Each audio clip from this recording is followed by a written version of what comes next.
What if I told you that Max Verstappen just pulled off the impossible? While everyone was writing Red Bull's obituary, the Dutch Lion roared back with two stunning performances that have McLaren sweating bullets. In the next few minutes, I'm gonna break down how Verstappen's masterclass in Monza and Baku might have just flipped the championship on its head, and why the next 7 races will determine if Max can really beat the McLarens this year. Stick around because this analysis will completely change how you see this championship fight, and the answer might surprise you. Welcome to Gridmaster. If this is your first time here, we dive deep into the stories and battles that define Formula 1. And right now, we are witnessing what could become one of the most dramatic championship swings in recent memory. If you're as obsessed as me with Formula 1, smash that like button, subscribe, and hit the bell, because this championship fight is about to heat up. Just 2 races ago, Max Verstappen looked defeated. Red Bull was struggling with a car that seemed to have lost its magic. McLaren was dominating with superior tire management, and Oscar Piastri what looked like an unsurmountable lead. But then came Monza and Baku, 2 races that reminded us why you should never ever count out a 4-time world champion. Let's start with the elephant in the room. How did Red Bull go from struggling to sublime in just 2 races? The answer lies in a combination of technical brilliance and strategic execution that caught everyone off guard. Here's the key insight that everyone missed. Monza and Baku are fundamentally similar circuits. Both are low downforce, low drag tracks with slow corners that play perfectly into Red Bull's aerodynamic philosophy. While other teams were treating these as completely different challenges, Red Bull recognized the pattern. First, let's talk aerodynamics. Red Bull made crucial adjustments to their front wing configuration, especially targeting the pressure distribution across the wing elements. In Monza, they ran a lower downforce setup, but there's the genius part. They managed to maintain stability through the high-speed corners by optimizing the interaction between their front wing and blades and the floor's edge ring. In Baku, it was all about the rear wing philosophy. While other teams struggle with the balance between straight line speed and cornering grip, Red Bull found the sweet spot. Their engineers redesigned the DRS flap angle and adjusted the wing's angle of attack, creating what aerodynamicists call intelligent downforce. Maximum grip when you need it, minimal drag when you don't. But here is the reality check. McLaren's tire degradation advantage is still their killing edge. Red Bull has closed the gap significantly, but it might not be enough to consistently challenge McLaren across all track types.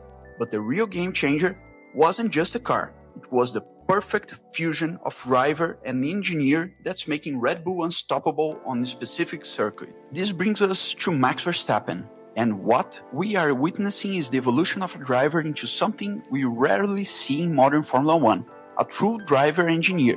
What we witnessed in Monza and Baku wasn't just exceptional driving, it was technical mastery. Max has developed an almost supernatural ability to translate what the car is telling him into actionable engineering feedback. He doesn't just feel understeer, he can pinpoint exactly which wing elements needs adjustment. He doesn't just sense tire degradation, he can predict the optimal pit window 3 laps before his engineers. In Baku, specifically, watch how he managed his tires in the middle stint. While other drivers were struggling with degradation, Max was actually getting faster as the stint progressed. That's not luck, that's a driver who understands the physics of his car better than most engineers understand their simulations. And here is the mathematical reality. Max is still 69 points behind Piastri. In any normal circumstances, that would be game over. But we're not talking about normal circumstances. We're talking about Max Verstappen. The question everyone's asking now is, can he really beat the McLarens this year? Remember this, great drivers don't just adapt to their cars, they become one with the engineering process. Speaking of engineering, let's talk about the man who's quietly revolutionizing Red Bull racing, Laurent Mekies, the new team principal who replaced Christian Horner. Mekies brought a completely different philosophy to Red Bull. Where the old regime was obsessed with data simulation and computer models, Mekies shifted the focus back to the driver feedback and real-world engineering solution. this wasn't just a management change, it was a fundamental shift on how Red Bull develops their car and approach race weekends. Under Mackey's leadership, Max Verstappen has been unleashed as a true leader inside the team. Instead of drivers being overrun by what the data says, the engineers now lead the mechanical optimizations, giving special attention to the track feedbacks. This driver-centric approach has allowed Red Bull to make setup changes that the computer said wouldn't work, but Max knew they would. But there's what Red Bull's technical director Pierre Wache said recently. Baku is a low downforce track, while Singapore is not the type of track for Red Bull. It's a high downforce circuit. If Red Bull can be competitive there, things can really heat up in the championship fight. The reality is that Red Bull's current focus isn't even entirely on the driver championship. They're prioritizing beating Mercedes and Ferrari in the Constructors' Championship, while much of their development effort is already shifting towards the 2026 regulation changes. But while Red Bull was executing this technical revolution, McLaren was having a weekend that exposed some serious crack in their armor. Let's talk about Oscar Piastri's qualifying disaster. This is a driver who's been nice, cool all season, making rookie mistakes look like ancient history. But in Baku qualifying, something went fundamentally wrong. The crash wasn't just a simple driver error, it was a compound failure. Piastri was pushing for that extra tenth in Q3, but the car's balance shifted mid-corner. When you're dealing with Baku's unforgiving walls and tricky winds, there's no margin for error. Starting P9 was bad enough, but then came the jumpstart. From the championship leader, that's such an unnecessary flaw. But then came the first lap collision that ended his race. That was the final nail in a weekend that cost him crucial points when he couldn't afford it. But here's what really caught my attention. After the crash, Piastri didn't immediately return to the pit wall. For a driver who's usually so composed and team-focused, this absence was telling. This is a hint that things at McLaren aren't as controlled as they appear. But here is where it gets really interesting. Lando Norris starting P7 with his main championship rival out of the race in the first lap. This should have been damaged limitation at worst, massive points gain at best. This guy had a golden ticket in his hands. Instead, Norris found himself trapped in the midfield battle, stuck behind slower cars and unable to make progress. While Red Bull was executing perfect strategy up front, McLaren was fighting just to stay ahead of the Ferraris and couldn't find a way past Yuki Tsunoda's defensive masterclass. And yes, even Tsunoda finished in the points with a brilliant drive. But what really frustrated me was watching Norris after the safety car restart. Was he sleeping? Charles Leclerc overtook him cleanly and easily, and then Norris got stuck behind the Ferrari for far too long. For a driver with his pace in a battle for the title, that's unacceptable racecraft. And then McLaren made it worse with another pit stop blunder, releasing Norris back into the traffic when a more efficient release could have gained him track position.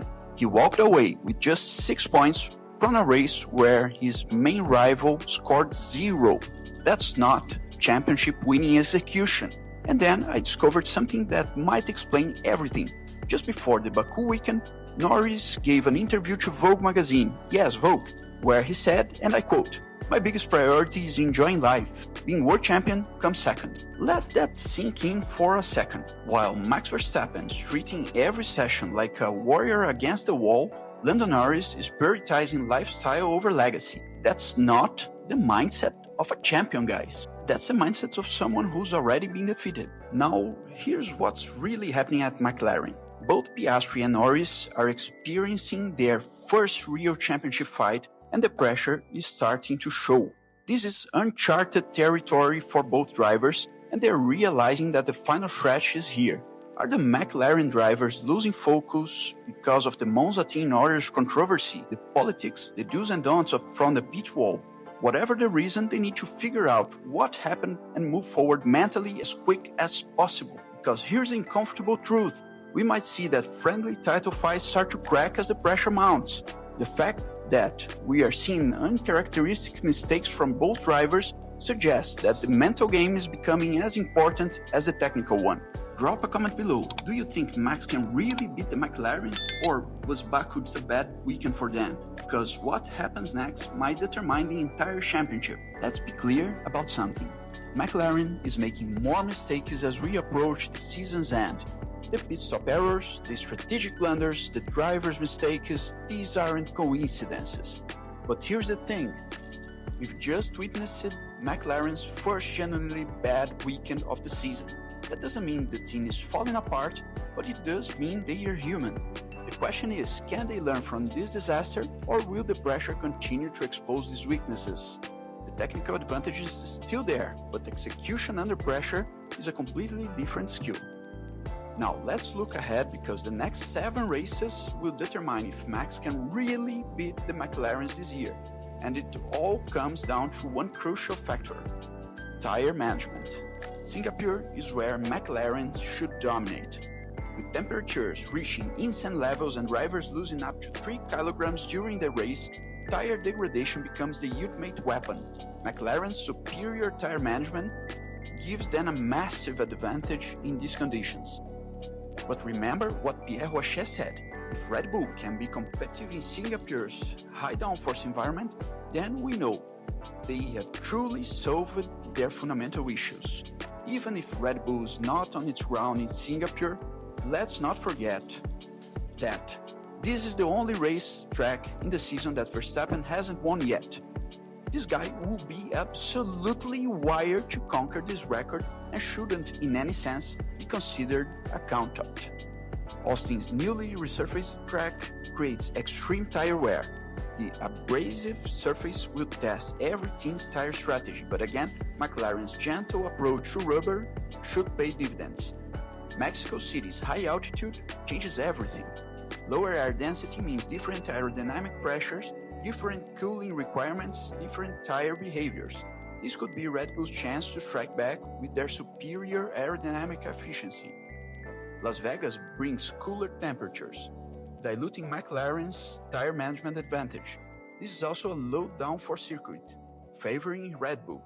If they can nail the setup, this could be Verstappen's moment to strike. Interlagos is the wild card. Despite Las Vegas being the casino capital of the world, Brazil's race just 2 weeks before is where luck becomes more important than any driver wants to admit. Rain, crashes, safety cars, anything can happen. The final 2 races return to the heat. Both run at night to combat the extreme temperatures, and McLaren's tire advantage should shine through, but by then, the championship might be already decided. Here's the brutal truth.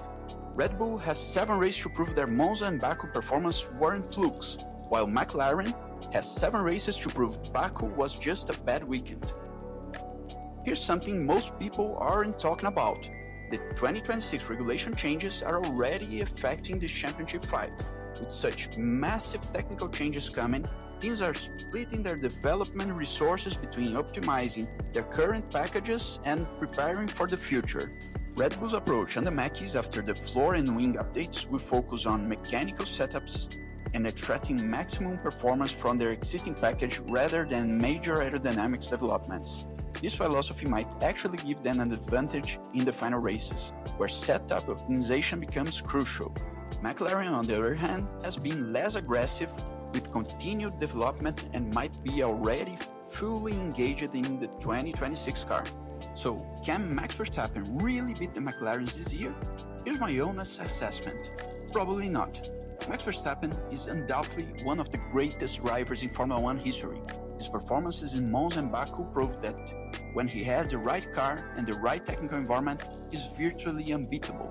The 69-point deficit is massive, but if anyone could overcome it, it's Max. Red Bull has found their sweet spot on low downforce circuits, but they need to prove they can compete everywhere. If they can be competitive in Singapore, then we have a real championship fight on our hands. As for McLaren, they have the technical advantage and 2 incredibly talented drivers, but Baku exposed some serious vulnerabilities. Piastri's uncharacteristic mistakes and Norris' questionable priorities are red flags that can't be ignored. The pressure of their first championship fight is clearly affecting both McLaren drivers, and we might see that friendly rivalry turn into something more intense as the stakes get higher. The championship will be decided by which team can execute consistently under maximum pressure, and right now, that's anybody's game. And this checker flag. Now, what do you think? Can Max Verstappen really beat the McLarens this year, or will McLaren's technical superiority prove decisive despite their recent struggles? Let me know in the comments below. And if you enjoyed this deep dive into the championship battle, make sure you're subscribed with notifications on, because this title fight is far from over and you won't want to miss a single twist. The next 7 races will be absolutely crucial. Singapore will tell us everything we need to know about whether Red Bull's resurgence is real. See you in the next one, and keep the engines revving.